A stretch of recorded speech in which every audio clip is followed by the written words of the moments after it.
Hello there, I am Dark Corbius, also known as the Grim Reaper, and this is a review for Green Day's latest album, Saviors. First of all, I'd like to say I really like the album art.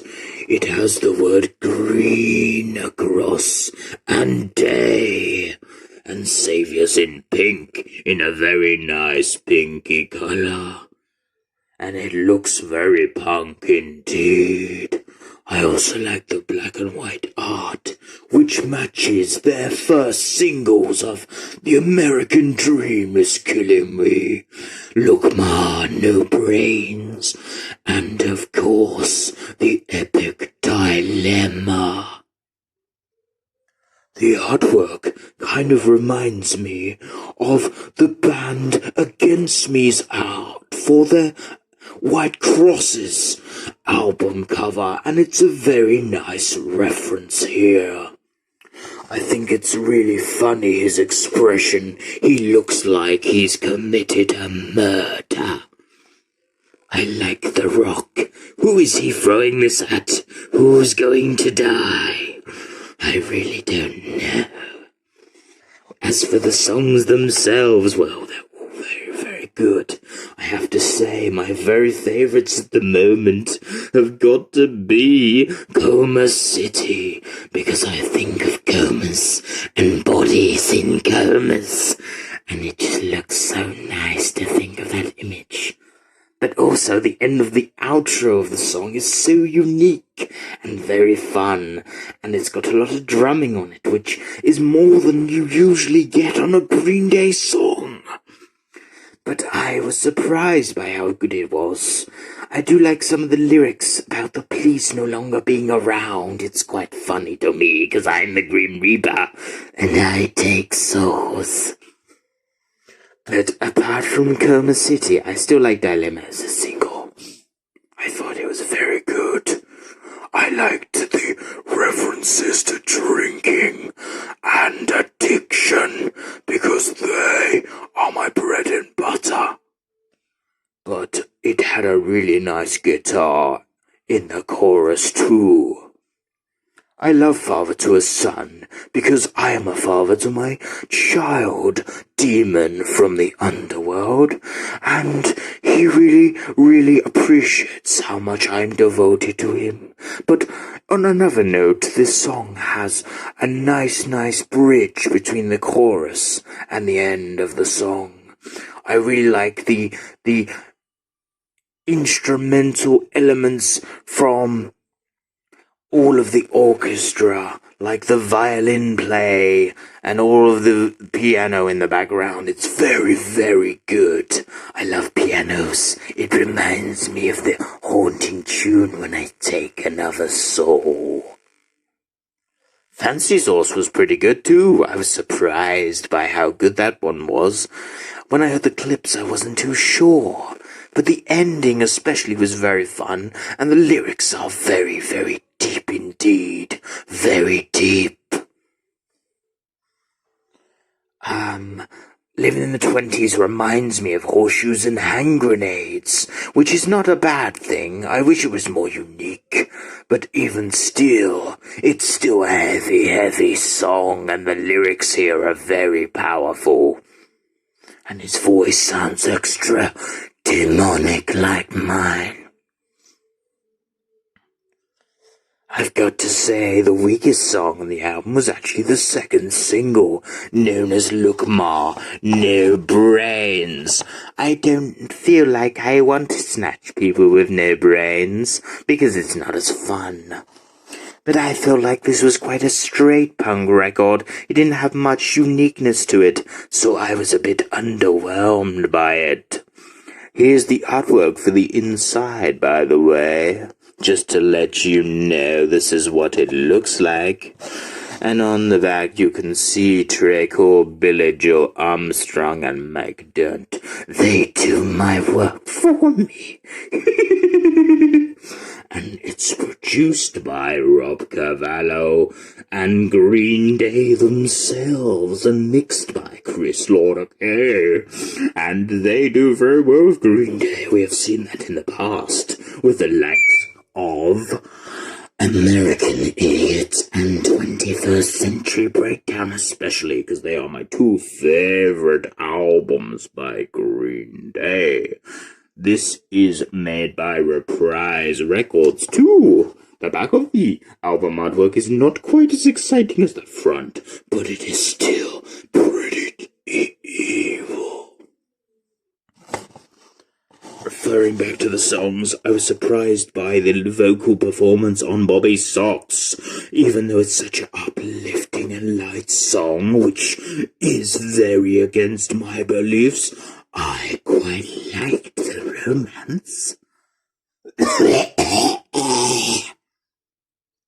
But I thought the vocals were very strong on this song.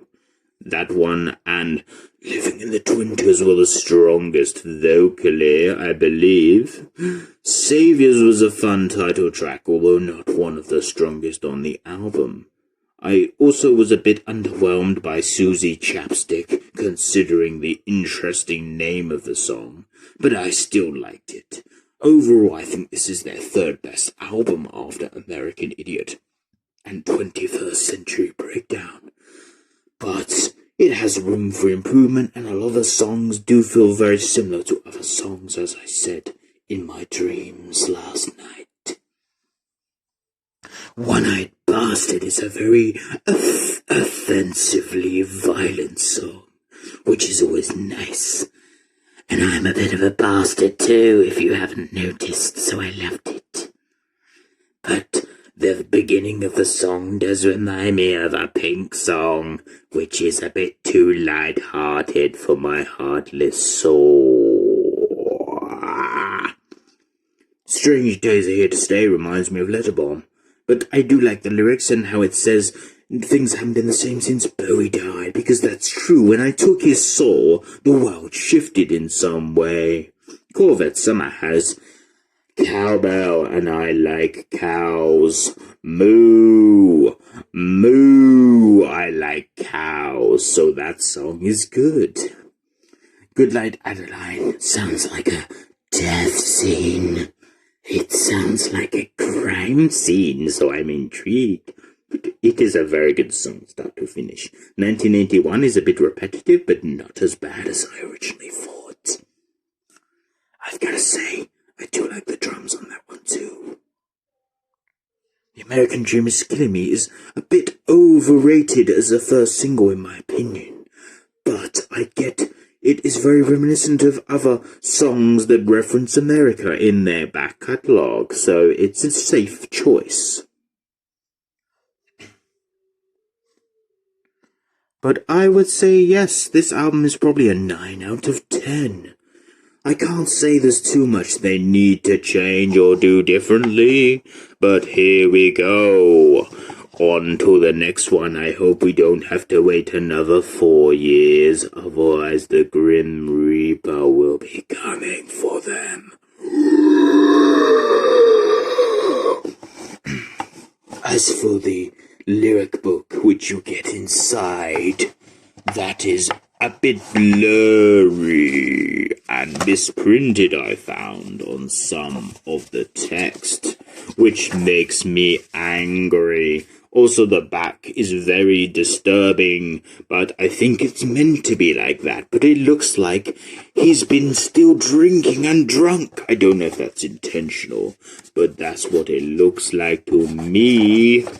Oh, yes, it does. It does. But as you can see there is a bit of a misprint on the word everyone, and a lot of the other pages have misprinted weirdy effects on the text, like there. It looks a bit iffy and whiffy, I have to say.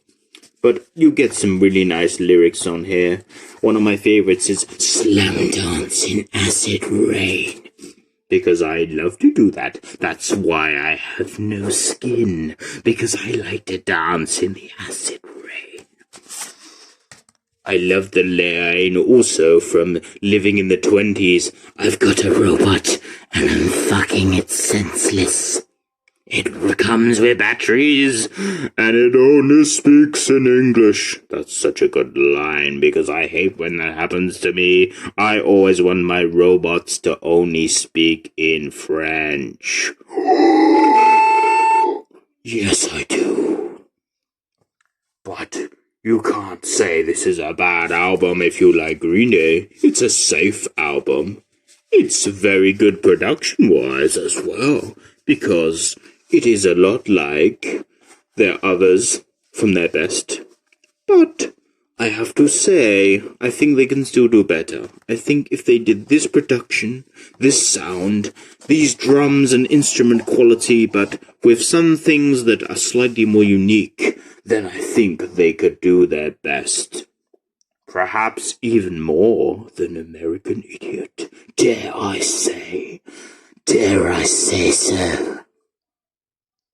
I do like the artwork, like I've said.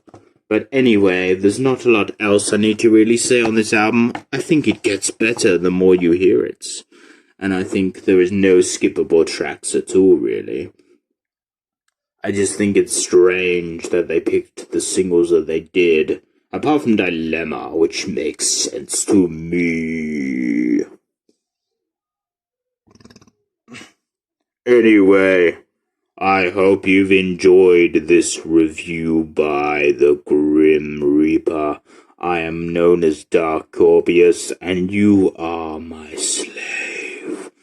Because of that, you must like and subscribe to this video, or you will have a bed full of rats tomorrow morning, and they will eat your soul. But anyway, thank you for watching. I will be seeing you in the next life. Goodbye, you fool. Ha ha ha.